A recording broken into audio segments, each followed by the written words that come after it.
नमस्कार मैत्रिणींनो, माझ्या यूट्यूब चॅनलमध्ये तुमचं स्वागत आहे। ही एकादश विष्णुदेवाची पूजा करण्यासाठी धरली जाते। या दिवशी पूजा केल्याने आपले पाप नष्ट होतात। तर आता आपण बघणार आहे एकादशीचे हे फायदे। सुख समाधान लाभतं, पितृदोष असतो ते नष्ट होतं, तुझी भक्ती आपल्यावर प्राप्त होते, भगवान विष्णूची कृपा आपल्या होती, पापांचा नाश होतो आणि मन शांत शुद्ध होतं।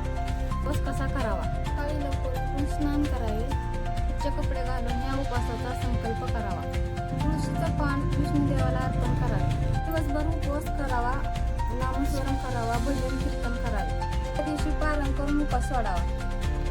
उपवास सोडायच्या आधी दान पुण्य करावे, गाईला नैवेद्य चारावा। अप्राई एकादशी ही वर्षातूनच एकदा येते, तर अशा प्रकारे ही उपवास करावा।